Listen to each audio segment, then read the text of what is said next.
Great.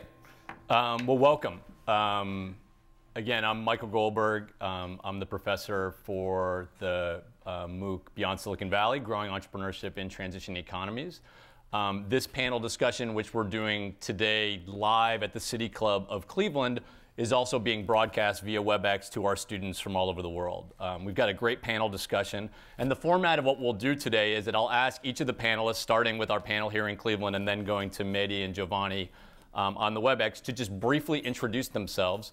And then students have been posing questions in our discussion forums. I have a number of them here. And we also have a number of people that are joining live. So what you will see today, and I think we make City Club history by having participation from all over the world, not just here in Cleveland. But you'll sort of see our live discussions that we do each week. The video lectures are one way that students get information, but obviously they're just viewing those in their own time, and this gives people a chance to ask questions. So we're excited for those who are here in Cleveland at the City Club and for those on the WebEx to join us. Jackie, can you start the introductions, and we'll go down our panel, and then we'll do our folks on the WebEx. I'd be glad to. So my name is Jackie Atcho. I have been doing strategy and leadership consulting with a focus on innovation for the last 20 years. I was a partner with McKinsey & Company in Cleveland when we did a lot of the economic development work with Dorothy. You'll hear from her in a minute, and others. And then I launched my own firm about 10 years ago. I've actually started focusing not just on innovation, but also on empathy. And before I got into my career, I did a PhD in chemistry at MIT. I mentioned that so you know that empathy was not my starting point. I'm Dorothy Bonnick, and so the last decade that we're talking about, it was the third of 3 decades that I spent doing technology-based economic development with a focus in the biomedical sector, and currently I'm the CEO of a small medical device company here in Cleveland. Yeah, hello everybody, I'm Martin Duda from the Czech Republic, from Ostrava, which is the 3rd largest city in the Czech Republic, and I'm responsible for the Innovation Support Center, which is a part of the Technical University of Ostrava. So our aim is to support startups and technology transfer to the application sphere. Great. And Giovanni, do you want to go first to introduce yourself? Hi everyone. My name is Giovanni from Rwanda. I've been managing an innovation hub called K-Lab.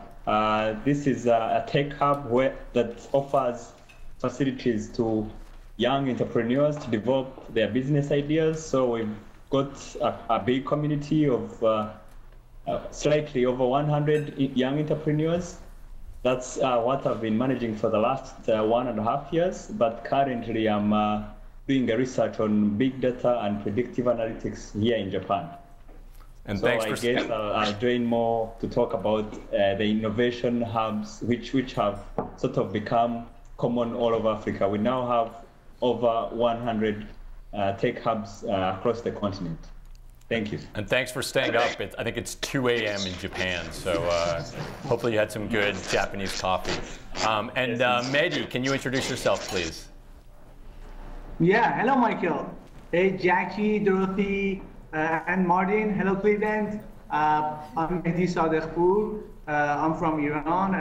I own a startup, a tourism-related startup called First Quest Travels, and it's going to provide tailor-made tours, for foreigners to come to Iran. I also have been a project manager for an institute, a government-related institute, which studies on entrepreneurial ecosystems and how to, develop our entrepreneurial ecosystem. Nice to meet you all. Greetings from Iran. Great. And I see you have a couple of other folks that are with you there, and I know we'll try to figure out a way, maybe logistically, if there's some of the folks that you that have questions that you're with, they can sort of grab the mic. You can just sort of let me know. But this is great. It really is a global panel, and I'm glad that technology allows us to all join together. Let me start with a question that came into the discussion forum from Boon Kiat Tan.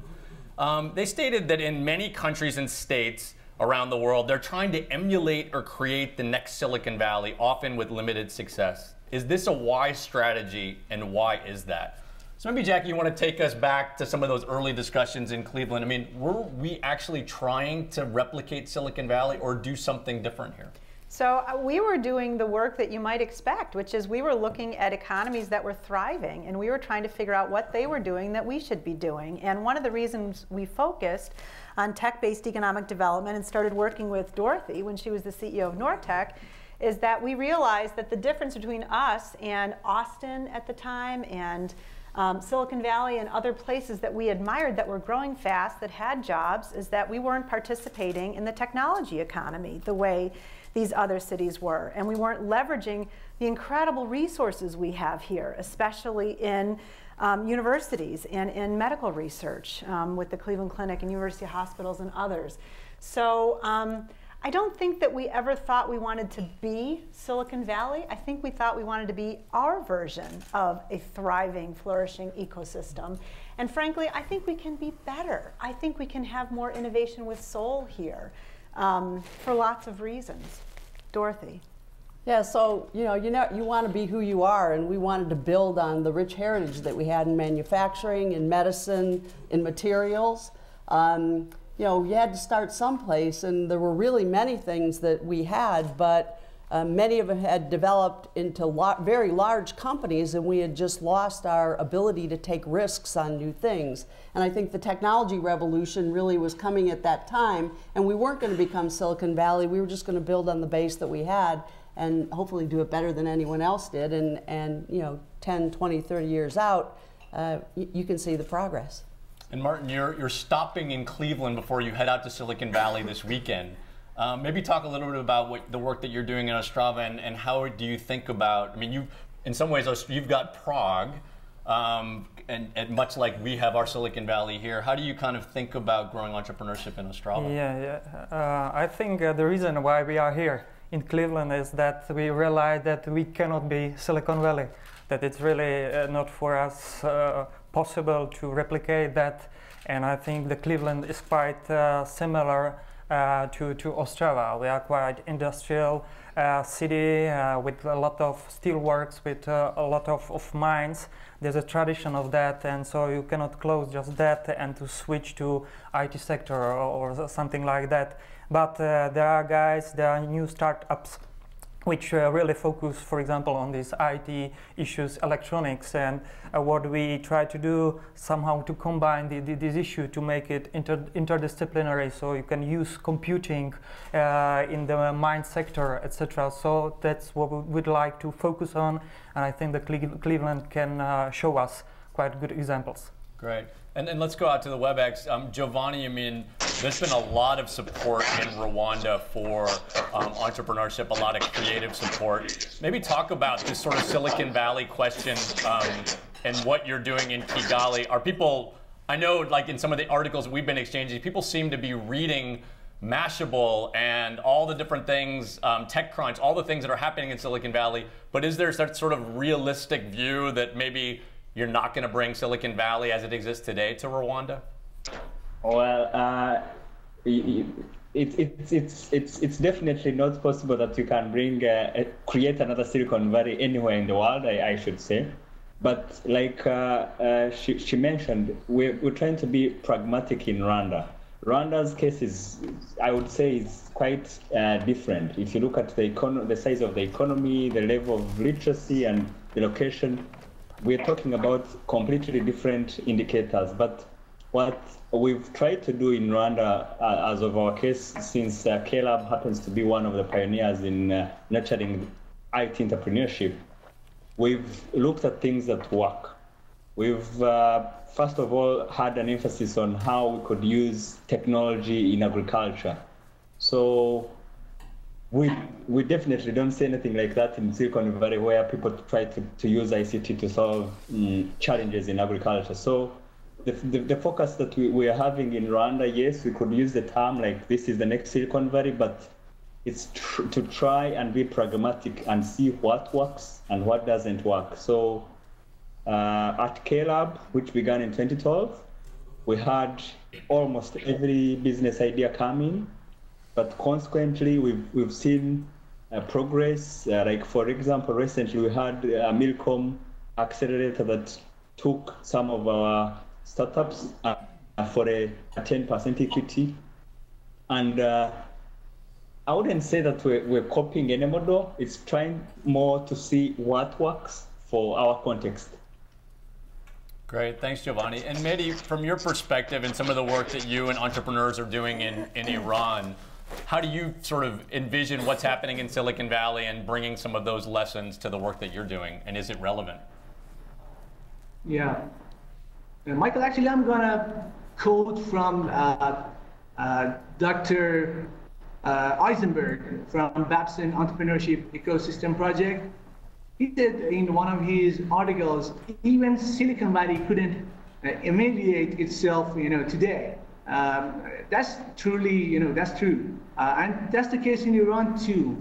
We are fortunate that our, public sector, our governors, they're not, they don't have that dream of becoming the next Silicon Valley. And part of that is because of, political distance between Iran and USA. Even if they wanted to have a, dream, that dream wouldn't be Silicon Valley.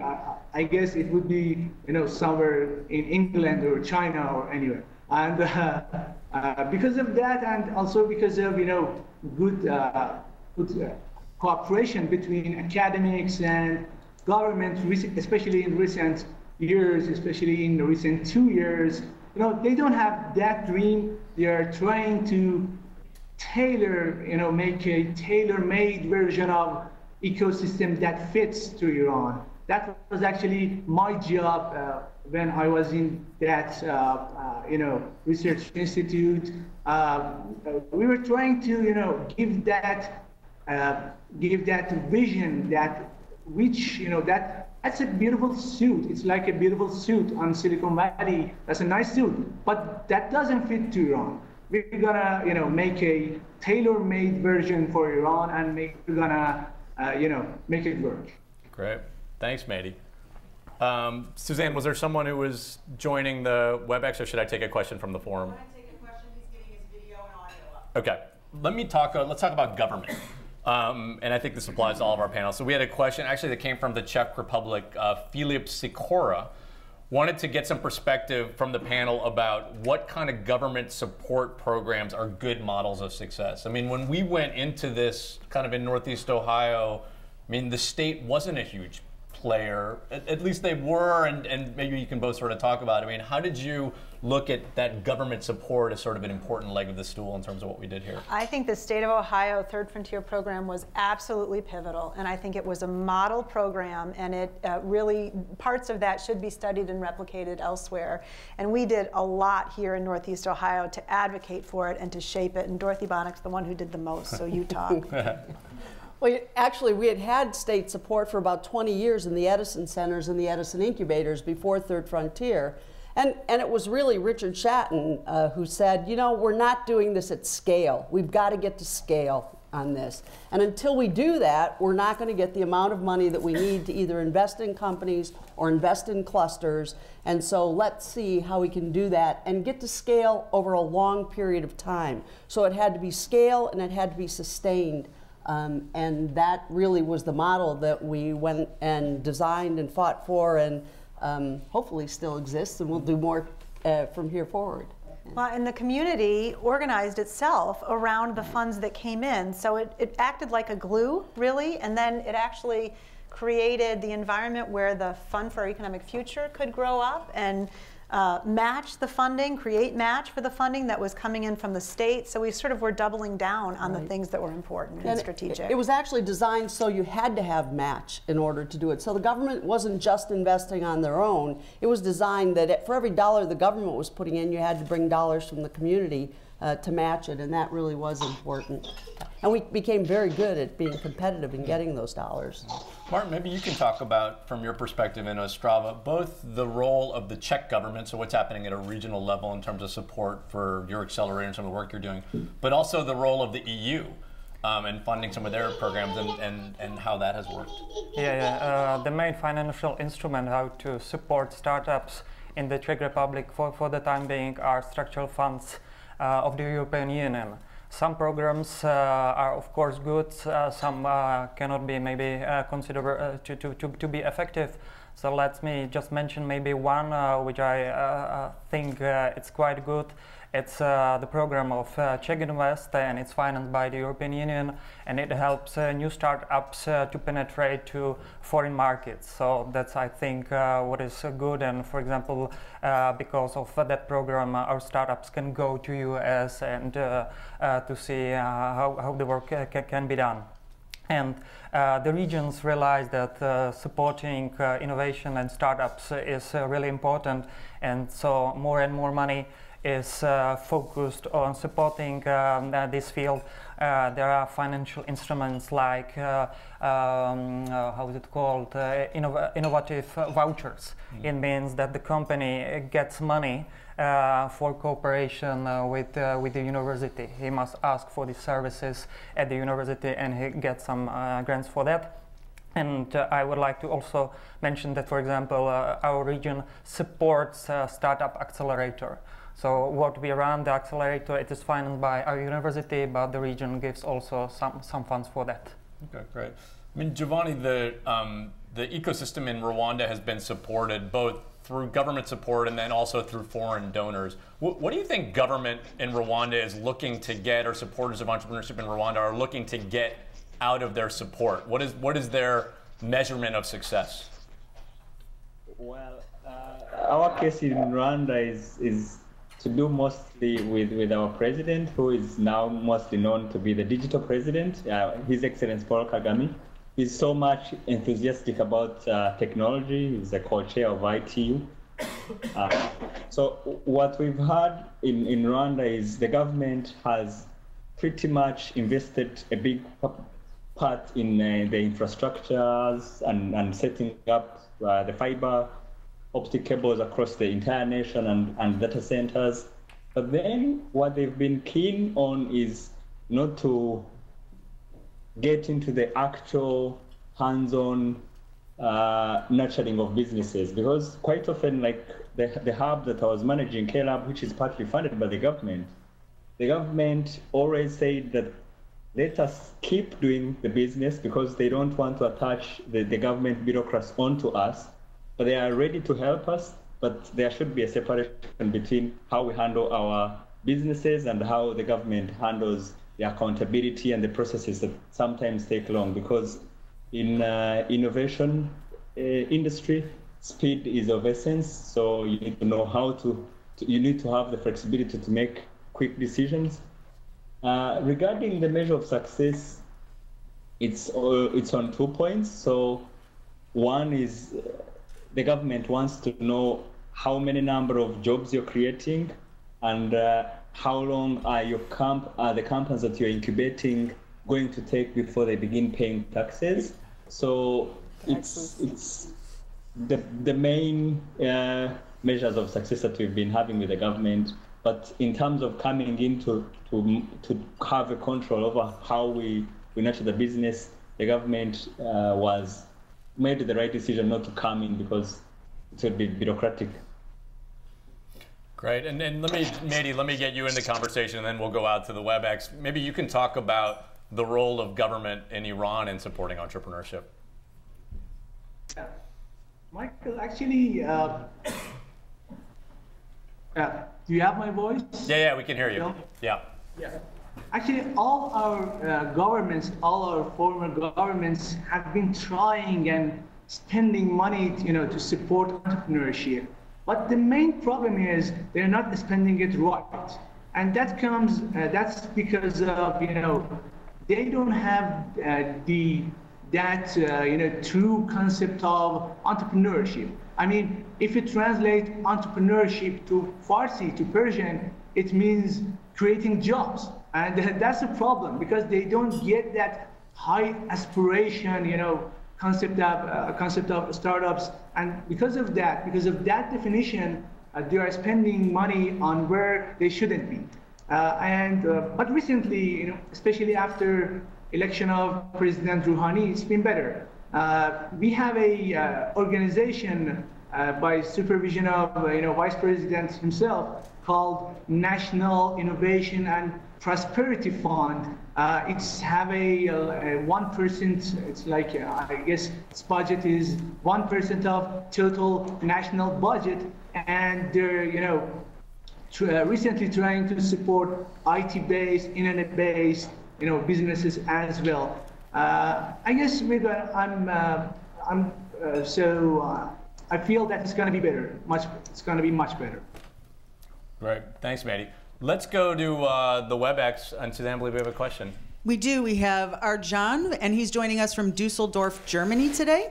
That's right. Hey, Arjan, thanks for joining. Hi, Michael. Well, first of all, let me thank you for the opportunity you gave me with organizing a study group in Dusseldorf. Great idea. And so far it has been successful.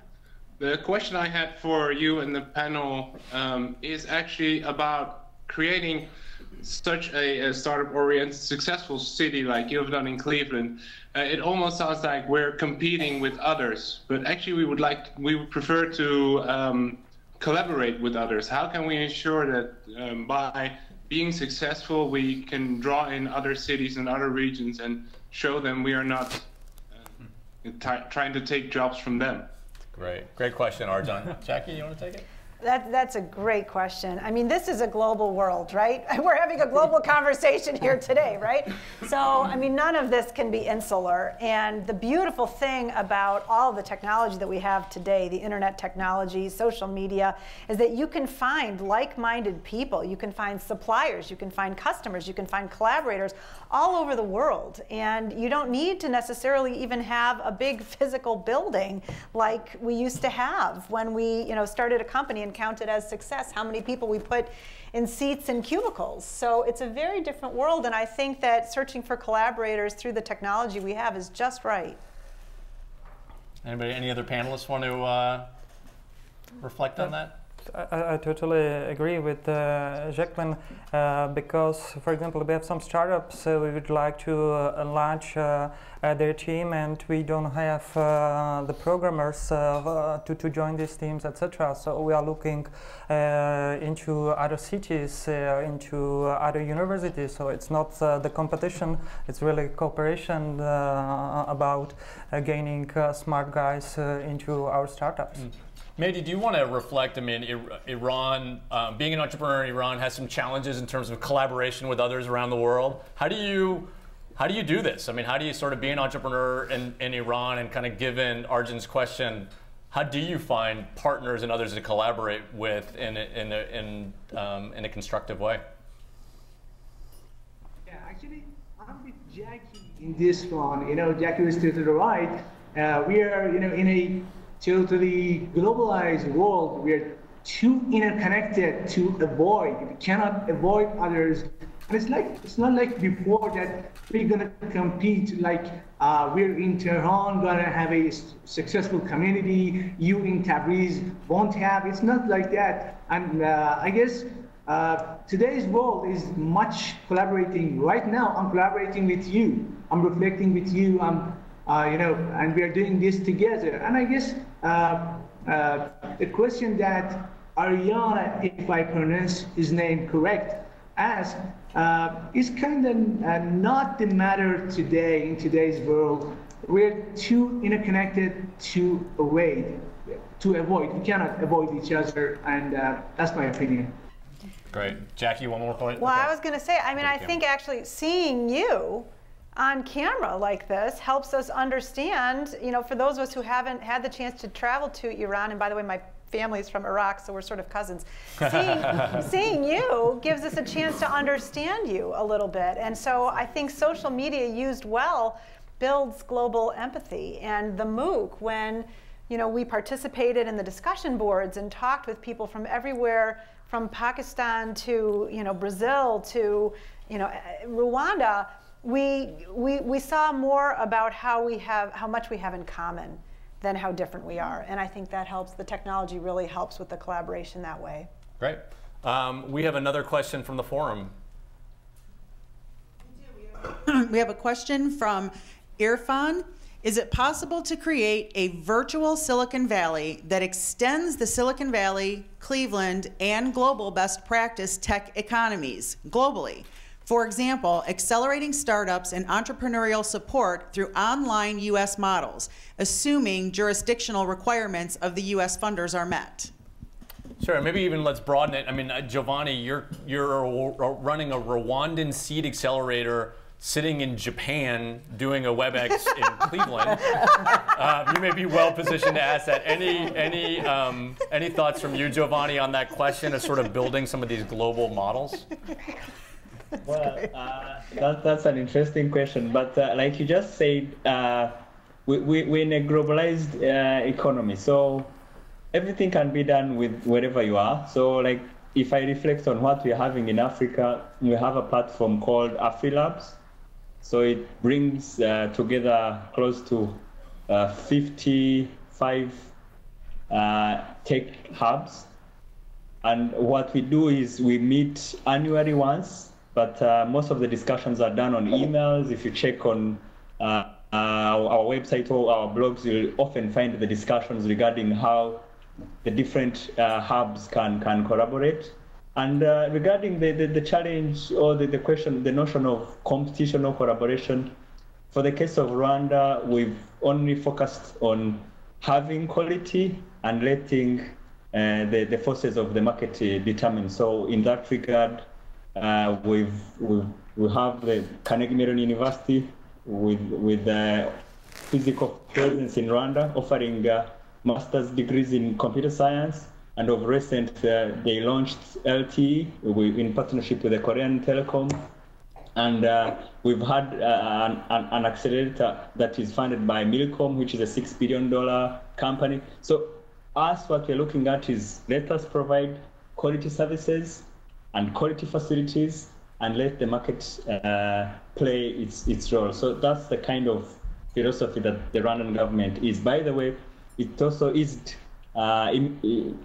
immigration facilities, so you can easily come to Rwanda and get a visa at the airport. So it's one of the reasons we've so far, like recently, received 3 startups one from Egypt and Nigeria coming to a seed accelerator that is based in Rwanda. Great. For those on the Webex, we're going to pause for 1 minute, and Dan Malthrop, who's the CEO of the City Club, is going to make a few quick announcements, and then we'll get back to questions, both from the Webex and from anybody here in Cleveland that has a question.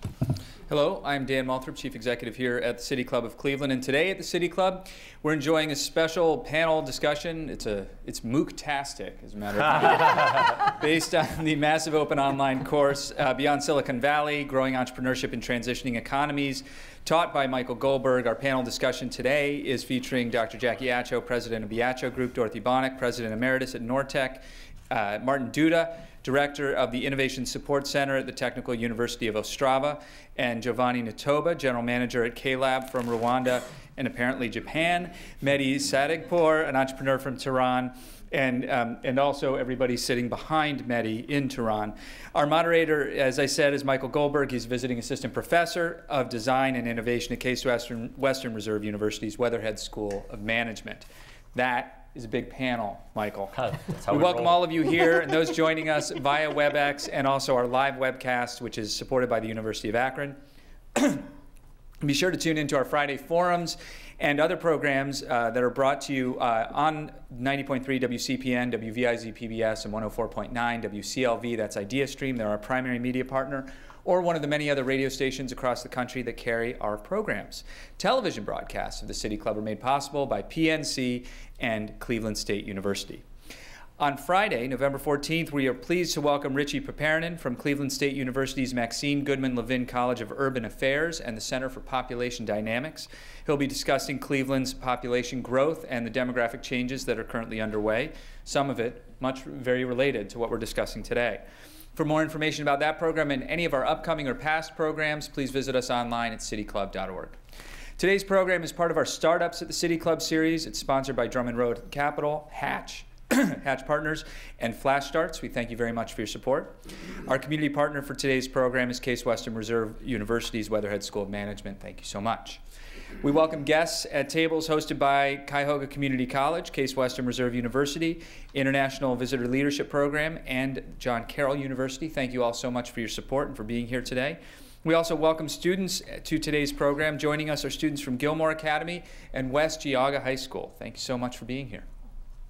Student participation is made possible by a generous grant from the Loeb Foundation. Now it's time for the traditional City Club Q&A. We welcome questions from everyone, including guests here in the City Club and those of you joining us via Webex. Holding our microphone today is our Marketing and Outreach Specialist, Kirsten Pianka. So, Michael, it's now up to you to manage questions however you want. So we'll sort of mix it up. We'll have, why don't you let Kirsten know if you have a question. I know we have a question on the Webex, and while we're having that question, if there's anyone here, just raise your hand and Kirsten, come over. Yep, Suzanne. I have a question from Giovanni. The question is, how can we protect the intellectual property in Rwanda because some business ideas are being stolen when applying for capital? This is a big challenge for young entrepreneurs. Okay, and maybe we'll broaden the question. Maybe Martin, I'll get you, because you're sitting as part of a university in Ostrava. How do you deal with technology that's being sort of licensed out of the university into companies and protect IP? Maybe I will begin from the other side. I think when the people are coming to our place and they are afraid that it'll be stolen, I usually tell them it's not always the case. I think the most important thing is really to push forward this idea.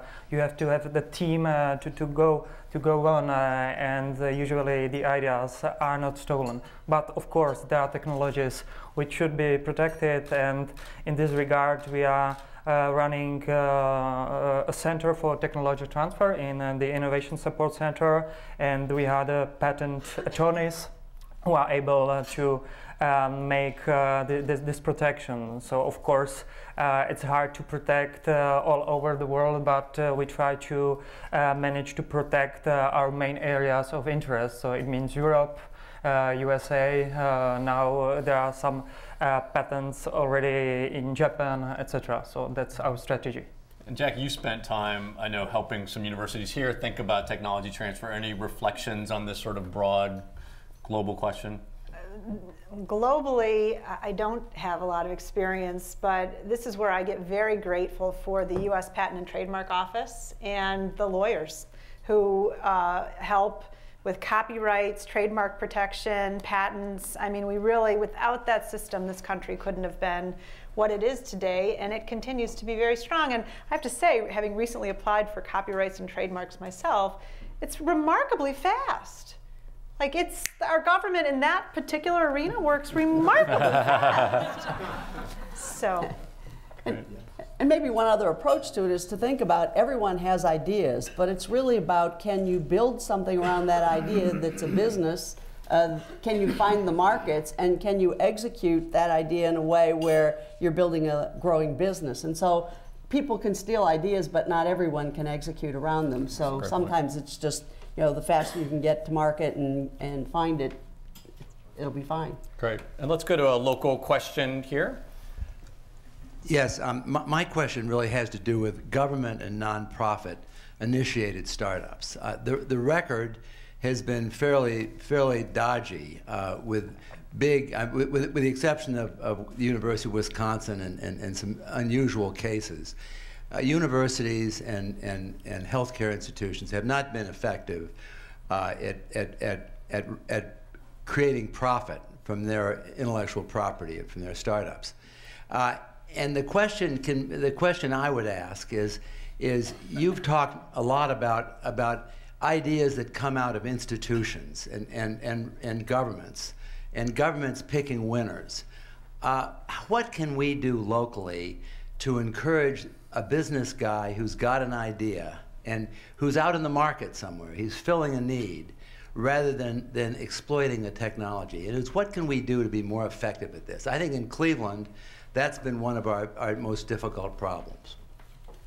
I think JumpStart, which is an organization here, which is a venture development fund and firm. So JumpStart goes out, you saw on the video, Laura Bennett has been a client of JumpStart, Ray Leach is the CEO, and JumpStart goes out and finds and supports companies that are trying to start up in their strategy, also in their funding. JumpStart was actually born of Nortec, back when Dorothy ran Nortec, and created a venture capital task force that showed that we needed that early stage funding and helped get some of the seed funding from the state of Ohio.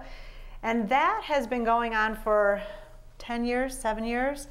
And something really fascinating and wonderful happened recently. I don't know if you all read about it or if you even realized what happened, but one of the JumpStart portfolio companies, Cover My Meds, had a fabulous exit. And I can't actually talk about the details of it, but if you go look up Cover My Meds, you'll find that a large California firm came and bought Cover My Meds, and JumpStart was one of the seed investors, for the main seed investor for this company. And I think that that's an example of not just JumpStart, but an entrepreneurial ecosystem that helps support not necessarily a university technology, but just like you're saying, a business person who had an idea to fill a market space that was necessary and created a viable business model. So I think we need to see more and more of that, but I think also it takes some time, and I feel like some of it's coming to fruition now. Mandy, maybe I'll get just for an international perspective. I mean, how does, are there NGOs or support intermediary organizations in Iran that are supporting, how does an entrepreneur like one that Dan might describe here in Cleveland find support to grow their business in Iran? Yeah, actually, that's one of our major differences, between Tehran and Cleveland. 10 years ago, you had this, JumpStart and Third Frontier that, managed all these changes in, they were trying to change. We don't have that. People, like in a separated islands, investors in separated islands and entrepreneurs in separated islands, they are trying hard, really hard. But we don't have that intermediary organization that should be responsible for, this transition, for this change. And I guess we actually need one. And maybe, we try, maybe from this small community of people that we gathered here, we try and propose something to government. But we don't have that, unfortunately. There's just, like I said before, there's just one fund, National Innovation and Prosperity Fund, which is just something like JumpStart in terms of budget. They just provide entrepreneurs, not entrepreneurs, actually knowledge-based companies.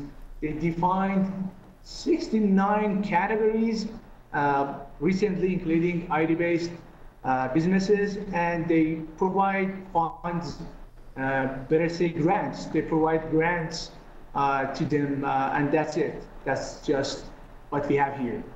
Great, thanks, Mandy. Jackie wanted to make one quick comment. Well, the other really important part of Dan's question is that institutions, statistically, the data say that institutions haven't done a great job of forwarding their technology out to be commercialized. And I think that's a really big area to plow right into and figure out. And I can tell you, having done a PhD in chemistry on calixarenes, Group 7 calixarenes, right, which you don't even want to talk to me about at a cocktail party, that I should have been really focused on something that could have had more potential. I should have been. So I can't speak for all the research out there, but I know that if we really focused on it, most people go into scientific and engineering fields because they want to make a difference in the world. But then it ends up being reduced down to something that can be published neatly in a journal. And it's so small that the commercialization potential gets lost on the way. And I think that's something we need to dig into big time in this country. Great, let's take another question here in Cleveland. Shorter than me. But one thing that Silicon Valley does have that somebody mentioned was talent. And we have a lot of talent here in Cleveland, but one thing we don't have is, the risk takers. So how do we develop or incentivize some of the people here in Cleveland who do want to be entrepreneurs, but it's almost like they want to be part-time entrepreneurs. Do we cater more towards these part-time entrepreneurs, which, you know, is more prominent outside of Silicon Valley, or do we like incentivize people to become more risk takers? Great question, Sean. And Dorothy, maybe we'll start with you, and then we'll broaden it to some of our global participants. Yeah. Well, if you think we're risk averse now, you should have seen us 30 years ago. When I left for college, they were ready to turn off the lights in Cleveland, and I wasn't sure they'd be on if I came back. So, it's a great question, because I guess risk is relative. And if you're going to be an entrepreneur, it has to be a full-time effort. It just has to be a full-time effort. And when you're younger, you can afford to take those risks, right? Because you've got other people to support you. And I think that the one thing that we did along the way was this wasn't all about government coming in to choose the winners, and it wasn't all about universities being active, but you really had a business community and a philanthropic community that also put the resources together behind this. So it was really all hands on deck to try to see what we could do to build the platform of opportunity. And then it's really up to folks like yourselves to say, you know, I'm young, I've got these great ideas, I have a lot of propensity for risk. You know, you can take risks at this point. Just do it. Just go ahead and do it. And you will be supported, because if you've got a great idea and you're taking it to market, someone will support you. Martin, what's the situation in Ostrava? Yeah, I think not only in Ostrava, but all over the Czech Republic, we are glad for anybody who is willing to take a risk. So we don't make the division between people who want to take it as a full-time job and a part-time job, really. Just next week we are celebrating 25th anniversary of Velvet Revolution, you know, the fall of communism. And I think we are still facing the consequences of these 40 years of communism, that people are not willing to take a risk, to start entrepreneurship. It's quite normal, or the tradition is to be employee of a large company. So for us, the most important issue promoting entrepreneurship right now, and it will last for a few years, I think, is really to work with the mentality of students that they would like to be entrepreneurs. Great. Giovanni, do you want to address that? What are you doing at K-Lab and other organizations to encourage Rwandans to take that risk to start companies? Well, for the case of Rwanda is a bit different, since predominantly most Rwandans are young. So we have over 75% being below 35 years of age. So there's a tendency of young people trying to take the risk. But I think most importantly, for someone to take a risk, they always need at least another person that will caution the risk. So what we provide us as K-Lab is to try and make sure that if that person is willing to take the risk of becoming an entrepreneur, then at least K-Lab can provide the basics, like if it's the working space or a little funding to do the scratch work of doing the market analysis and so on. I think at every point there is need to offer some sort of support, and that's what institutions like K-Lab and other innovation hubs in Rwanda are trying to provide. Great. And Mehdi, what's it like being an entrepreneur in Iran? Are you finding compatriots, people that are willing to take that risk? I mean, what are most young people going to do, and how do you convince them to take a chance and start a company? Actually, Michael, that's one of our greatest and biggest problems here too. You know, we have great talent, you know, we have great universities, Sharif University, Tehran University, and there are some great people there. But, you know, historically, we are a rather conservative, you know, people. We have that conservative, you know, culture that, you know, fathers, you know, always, you know, guide their sons that, son, you have to have a safety, have a, you know, regular payment or something. I mean, my own father always, you know, discourages me. If you fail, you know, it's gonna be a shame. It's like that. But I think it's a cultural thing, and every culture can change. You know, in our case, there is a long history, because, you know, our nation tolerated so many attacks in last 100 years, a few hundred years ago, Arab attack, Mongols attack, in recent Iraq attack, and because of that, people have this tendency to be conservative, to be safe. And what is changeable? I think if we can have some big wins, if our entrepreneurs, earn some big wins, and if government and media show this big win enough, it's gonna be a path maker. It's gonna be, Steve Jobs in USA. It's a model for everyone. Everyone looks at him and says, "I'm gonna be Steve Jobs," and that's gonna change him. If we have, those kind of models, local models, I think that's gonna help us too. Sure, great, thanks, Mehdi. Jackie, you wanted to make one more comment? So I think when you're trying to be an entrepreneur, the thing that's most encouraging is to have people around you who help you be brave. So this is, a friend who comes in to join your business, or somebody who is willing to invest in you, or someone who just believes in you, or will buy your first product. And I think there are different stages of when people consider entrepreneurship. When you're young, when you don't have as much risk, maybe you don't have a family to take care of yet. And then I think here in Cleveland, there's a bit of a benefit, because we have a low cost of living, of people who have some experience, who have a career, and say, maybe this isn't my life's dream, I'm gonna go pursue this, or I see something different now that I've been out there. And I think we actually have an advantage there. The last time I looked at the data, Ohio actually ranked 6th in the country for women starting companies. And I think it had something to do with, if you have a low enough cost of living, you can take a flyer for a little while. But the most important thing is to surround yourself with people who will help you be brave. Great. And we had a question here. Hi. My question goes back to Dr. Acho's comment about being a chemist and studying calixarenes. And I, too, am a chemist, synthetic organic. And it wasn't until 7 years ago that someone said to me that I had the skills of an entrepreneur. And it's funny that in all my years of training and in my years in industry and teaching, I never thought about entrepreneurship. But really, the skills that one learns to be a research scientist parallel what's needed for an entrepreneur. So about 7 years ago, I learned about a program, I think it was Ashland University, where they were requiring their freshman science majors to take a course in entrepreneurship. And I think that's a great idea. And I'm wondering, we have the Believe in Ohio program now that is trying to convince high school students who are interested in science to also think about entrepreneurship. So I'm wondering, is that just a local thing, or is it more widespread? Oh gosh, I hope it spreads far and wide. I mean, first of all, I think that this idea that, studying science is for those scientists on the hill who are going to solve all our problems is so terribly misguided and old thinking. Everybody needs to understand their own place in science.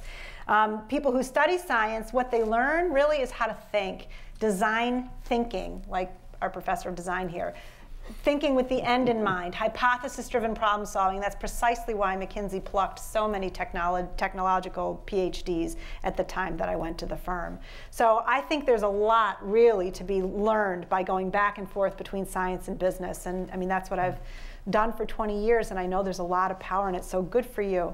Good for you. And Martin, does that happen? I mean, when you look at the pipeline in Ostrava, how many of the people are actually coming out of jobs in science? They're professors with more of a technical background that are trying their hands at startups? Yeah, there are not so many researchers who would like to set up the startup. And then the researchers are usually the graduates from our university, which stays there. And so our aim is that, as it is when studying foreign languages, so a student has to study at least one foreign language, so it is compulsory. But it's not still compulsory to take a course for promoting entrepreneurship. And it will, I think, take a few years, then we will be able to, let's say, persuade the government, to persuade the academics that it should be included in curricula. So it's not the case. It is something which is not compulsory, and I think it should be. Yeah. Great. Suzanne, we had a question from the Webex. We actually have the group with Mehdi, and they have a question for you. Okay, great. Go ahead, Mehdi and the folks in Tehran. Yeah, this is my friend Shada. She's gonna ask a question. Okay, great. Hey, Shada, nice to meet you. Go ahead. Hi, I'm Giovanni. I'm a student of finance in Czech University, and I've got a question for you. According to our situation in Iran, is it important to have all the components you discussed in the course? For example, the government role, the donors, and philanthropists. And do we necessarily have to have all these components for us to create the entrepreneurial ecosystem, or we only have to create a venture capital institution? Great. Great. Michael, yeah. Did you get her? Yeah, we did. I think we did. And maybe Dorothy, I'll let you tackle that. I mean, our situation when you started doing this work, we didn't have a lot of these elements. So do you have to have them all, or where do you sort of start? No, you just have to start someplace, you know, and if you think about entrepreneurship in history, people start in businesses to just take care of daily needs. And so, you know, some people start in shoe stores, or some people start in melting metal. It really depends on where you are and what stage of development. Find a need in the marketplace and fill it. That's what entrepreneurship is all about. And you really shouldn't need support from anyone, right? I mean, you should be able to, if you found the right idea and the right marketplace, you should be able to have your customers support the business. That doesn't always happen with technology, because it takes a lot of money sometimes to develop a technology to the point where the market knows how to use it. But there's all kinds of ways to be an entrepreneur, and you don't have to have the subsidies to really start doing something to serve market needs in whatever country or city you're in. Great. And I think we have one more question from the Webex, and this will be our last question of the panel. We have a question coming from Johannesburg, South Africa. How do we extend the culture of SV propensity for entrepreneurial forgiveness for business failure? VCs often look for serial entrepreneurs with a failure-success track record. For example, experience. Great. And maybe let's start with Giovanni and maybe kind of make a little round robin on that. Giovanni, how do you embrace failure for your entrepreneurs? Because the majority, as we know, kind of the statistics show, most of the companies that get created, whether it's in K-Lab or anywhere else, are going to fail.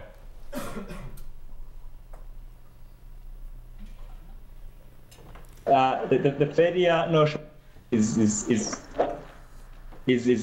a culture issue. So what we do is we like, for the case of K-Lab, we hold a number of sessions where people talk about like their failure stories, so that it becomes the normal. We also haven't had so many failures as yet, because everything is pretty new. We've had most of these innovations coming up in the last 2-3 years, but it's something that we've continuously tackled. So whenever someone failed, then it's lean startup. You have to iterate and devise another business model. I think with entrepreneurship, failure is a must, since even the international statistics say that 90% of all startups fail. So it's something that we've tried to make an ingredient into the nurturing process. So it's not that much of a problem as of now in Rwanda. Great. And Mehdi, can you reflect on that question? Michael, if you can repeat the question, I'd appreciate it. I think there were a number of elements, but we were focusing on the failure piece. I mean, how are entrepreneurs that aren't successful in Iran treated afterwards? Is it okay to fail? And I think in markets like Silicon Valley, it's actually a reason to invest. Yeah. Well, to be honest, no. Actually, I said before, because of that culture, that conservative culture of us, if you fail, you some kind of choose. You should some kind of choose another path. Usually, but it's changing. But usually, traditionally, families don't support this. Especially that in Iran, people are so family oriented. Even till the age of, in some cases, till the age of 30, they're living with their family. And because of that, when family don't support, and when culture is not a supportive culture, is not a risk-taking culture, so no. So honestly, no, we are not taking it well, but it needs, we need to change. Yeah, we need to change.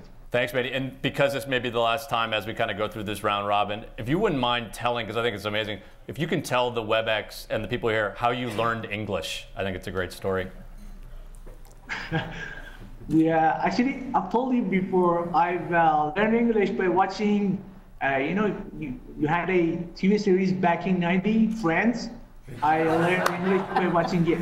And my favorite character was Dr. Ross. Yeah. That's my case. Your English is amazing. The first time I did a Skype session with Mehdi and some of his colleagues at the university, and we were first talking to him, and I didn't know if he had been to university in the US or somewhere, and then he told me that he learned it watching Friends. So I thought that was amazing. Martin, reflect on failure or the show Friends, whichever you choose. Maybe concerning the failure, 2 days ago we were in Washington in this Science and Technology Museum, and there was a badge. I bought it. So failure is not an option. So I don't think it's the right thing I will bring back to the Czech Republic. So as was already mentioned, it is the issue of culture, and as I already also mentioned, that it is not still normal to be entrepreneur. It's not normal to make, let's say, these failures. So we try to make the meetings, peer review meetings with young entrepreneurs, with the people who would like to start their startups, and we show them they have already few fault cases, some unsuccess during their career, and then their third or the fourth idea was just successful. So we try to train them, to educate that it is normal. Okay. And maybe, Dorothy, I'll broaden the question as we sort of wrap up here, and you look back over kind of some of the things that you and Jackie helped start here, and we look ahead. I mean, where how much confidence do you have in sort of the things that we put in place, and at what point, I mean, all these different intermediary things that we put in, when can we maybe take some of these things out of the artificial reef and things will be kind of more market oriented here?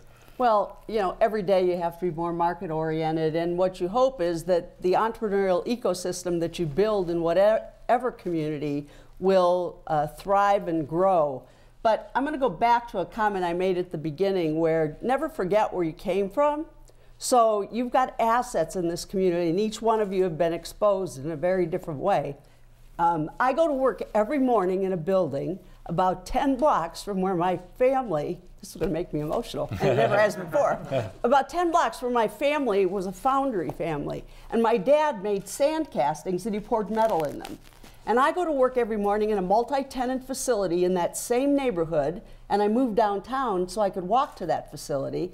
And when I go in there, my manufacturers are 3 students from the Cleveland Institute of Art, and they make plastic parts and plaster molds that go into people's skulls. They're replacement parts for people who have had any trauma to the skull. And they make this out of a specially formulated plastic with a technique that was developed here because we know about plastics and materials, but it all stems from the foundation of we know how to make things, and we know how to melt things, and we know how to pour things into mold. We have great design capacity, and we have great talent.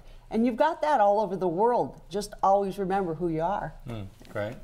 Jackie, you get the final word. I was just going to say that was beautiful, and I'd rather sit here next to Dorothy Bonnick and work in a community with her than anybody else who wants to start another Facebook. We don't need another Facebook. We need these kinds of businesses. I think that this community, in many ways, I wouldn't trade places with anybody in Silicon Valley. I think Beyond Silicon Valley was the right title for your course because I think that we will actually move beyond Silicon Valley. I think that failure is part of the apprenticeship. I think we do have brave people doing entrepreneurial things here in collaboration with each other so that they can fail, but it doesn't feel like a failure. It feels like a learning experience, and they move on. And I think that you know, we'll live a whole life, and you know, not you know, have to pay enormous prices for real estate and sit in traffic and everything else. I think we are beyond Silicon Valley. Great. So this has been a panel we're here at the City Club of Cleveland. Part of the course, which is called Beyond Silicon Valley, Growing Entrepreneurship in Transitioning Economies.